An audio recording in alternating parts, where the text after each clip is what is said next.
मल त्यागी ना हो रहा हो, उसको लेटरिन नहीं आ रही है, 3-3 दर्द या पीड़ा होती है, वो बहुत ज़्यादा कड़क या टाइट स्टूल जो है वो बावजूद ऐसा लगे कि नहीं हुआ है पेट साफ, पाइल्स या फिशर जैसी बीमारी तो नहीं हो रही, क्योंकि बच्चों में फिशर बहुत कॉमन है, कॉन्स्टिपेशन होता है, उसमें रेक्टल प्रोलेप्स का कहीं ना कहीं एसोसिएशन भी मिलने लग जाता है, कहीं थोड़ी सी गुदा मार्ग से गुदा बाहर तो नहीं निकल रही है। क्या कभी ऐसा हुआ है कि आपका बच्चा बाथरूम से निकल के शौच करके या मल त्याग के बाद आया और ये कहने लगा कि उसको पेट में या मल मार्ग में दर्द हो रहा है? क्या कभी बच्चे के साथ ऐसा हुआ कि 3-3 दिन हो जाएं और उसको मल त्यागी ना हो रहा हो, उसको लेटरिन नहीं आ रही है, 3-3 दिन हो गए, या वो लेटरिन करके आया है और बोल रहा है मुझे वापस से जाना पड़ रहा है? ये सारी चीज़ें कब्जियत या कॉन्स्टिपेशन की निशानी है। हेलो डियर पेरेंट्स, मैं हूं आपका आयुर्वेदिक पीडियाट्रिशियन डॉक्टर बख्तियार अशरफी। आज के समय में बच्चों में जो समस्या एक बहुत ज़्यादा बढ़ती चली जा रही है वो है कॉन्स्टिपेशन, और हम इस पर बिल्कुल भी ध्यान नहीं देते, परंतु ये एक ऐसी बीमारी कई प्रकार की बीमारियों की जड़ भी हो सकती है और कई प्रकार की बड़ी बड़ी बीमारियों का एक छोटा सा संकेत भी हो सकता है। सिर्फ बच्चे का लेटरिन नहीं करना या कई कई दिनों तक लेटरिन नहीं करना ही कॉन्स्टिपेशन होता है, ऐसा नहीं है।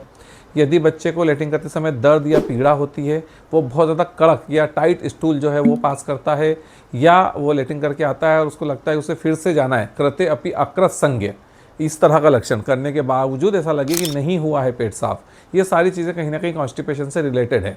इसकी एडवांस स्टेजेस में लेटरिन के रास्ते में जलन होना या उससे खून आना भी बच्चे को हो सकता है। आज हम इसके अलग अलग बेसिकली 5 वजहों को समझेंगे और फिर समझेंगे उसका ट्रीटमेंट हमें किस तरीके से करना है।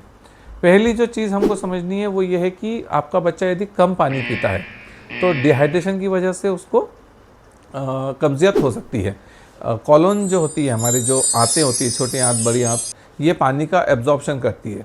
जब बच्चे में डिहाइड्रेशन होता है या पानी की कमी होती है, क्योंकि आंतें जो है वो खाने में से पानी को एब्जॉर्ब कर लेती है, उसकी वजह से जो मल होता है वो और ज़्यादा टाइट हो जाता है। टाइट और जो रूखा मल होता है वो आंतों में आगे की ओर बढ़ने में उसको मुश्किलात आती है, वो सख्त हो जाता है और फिर वो रूखा और टाइट कड़क होकर के लेटरिन के रास्ते से बाहर होता है, जिससे कि बच्चे को निकलते समय बिल्कुल प्राण जाने जैसा दर्द होता है, जलन होती है और कट लगने की वजह से कई बार ब्लीडिंग भी हो सकती है।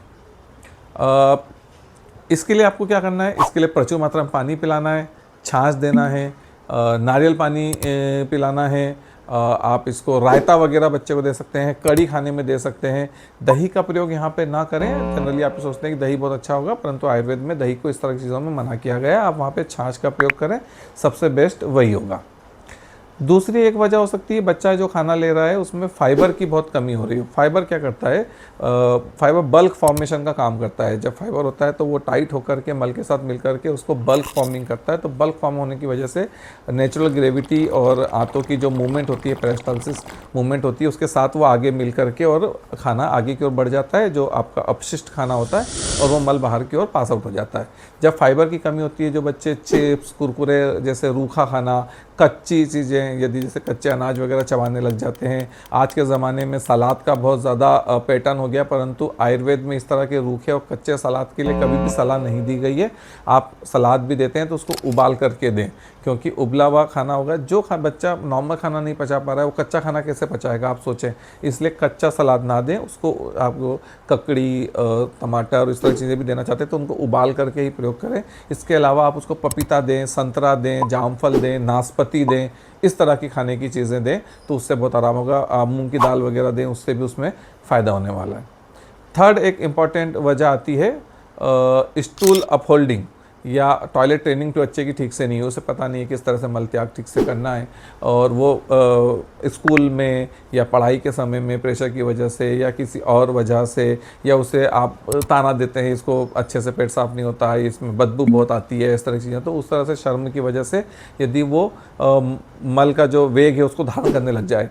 आयुर्वेद में अलग अलग प्रकार के जैसे मल है, मूत्र है, अपान वायु है, इन सब के वेगों को धारण करने से मना किया गया है। इस पर हम एक वीडियो जल्दी लेकर के आ जाएंगे कि वेग धारण क्या होते हैं और इसको क्यों नहीं करना चाहिए और कौन से वेग ऐसे जिनको धारण करना चाहिए। तो वेग धारण का मतलब ये होता है कि आपको अर्जेंसी आई है, आपको लेटरिन करने जाना है, परंतु आप फिर भी नहीं जा रहे हैं। जब आप उसको रोक के रखते हैं तो वो मल पेट में ही रहेगा, ऊपर से आप खाना भी खा लेंगे तो और ज़्यादा मल वहाँ पे बन जाएगा, और फिर उसमें से धीरे धीरे पानी का एब्जॉर्प्शन भी, क्योंकि अगर वो कॉलोन में रहेगा तो पानी का एब्जॉर्प्शन वहाँ से होने लग जाएगा और फिर वो टाइट हो जाएगा और फिर बड़ी मुश्किल से कई कई दिनों में बहुत बहुत मुश्किल से तकलीफ़ के साथ में होगा।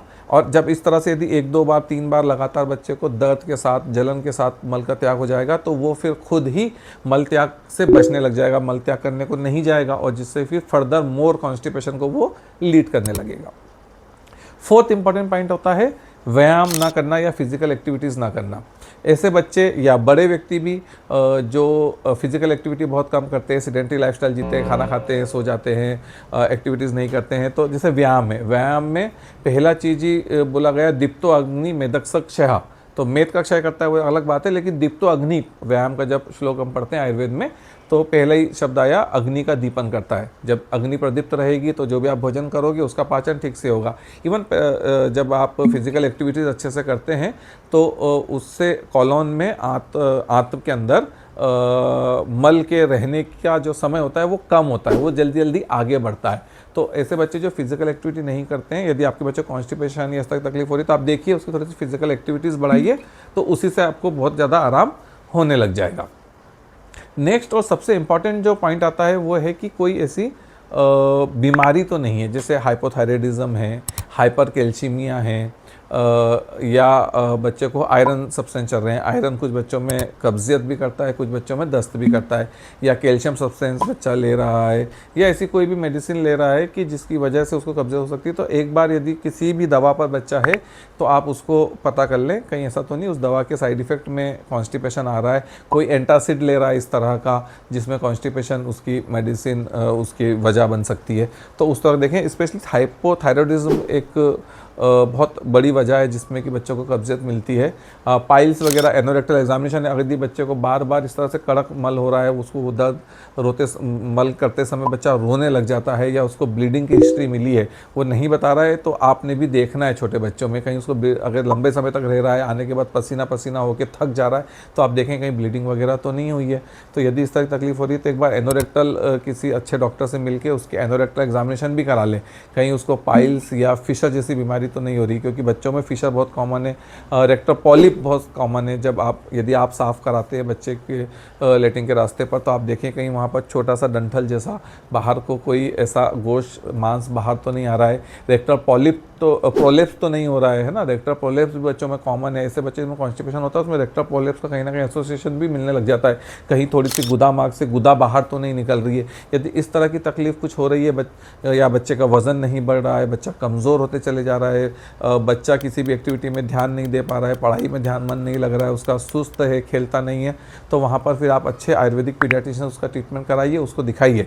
और जो मैंने बताया फाइबर रिच डाइट दीजिए, परंतु कच्चे अनाज देने की ज़रूरत नहीं है। बहुत ज़्यादा मैं ओट्स जैसी चीज़ों पर भी ध्यान नहीं देता हूँ। मुझे लगता है एक समय बाद में बच्चों को बुढ़ापे में जाकर के ओट्स वगैरह ही खाना है। इस समय उनके हंसने खेलने की उम्र है, उनको सारा खाना खिलाइए। आपके घर में जो लौकी है, गिलकी है, कद्दू है, इनमें बहुत अच्छा फाइबर होता है। थुली आप दलिया दें, लौकी वगैरह डाल करके दलिया बना करके दें, बच्चों को स्वादिष्ट रहेगा। हरी पत्तेदार सब्जियां दें, परंतु प्रॉपर पकी हुई सब्जियां दें, और छाछ का प्रयोग आप उनको डेली कराएं। आप देखेंगे धीरे धीरे आपका बच्चा कॉन्स्टिपेशन से मुक्त हो जाएगा। यदि इस तरह की कोई समस्या आपके बच्चे को आ रही है तो आप मुझे कमेंट में बताइए, हम कोशिश करेंगे कि उसकी हिस्ट्री जान करके उसकी समस्या का समाधान भी करें। इस तरह की और जानकारी के लिए या कोई फर्दर आप जानकारी चाहते हैं तो आप मेरे चैनल को सब्सक्राइब कर सकते हैं, और मेरे वीडियो को यदि आपको वीडियो अच्छा लगा है तो उसको लाइक भी कर सकते हैं। देखते रहिए the Ayurvedic paediatrician. Thank you.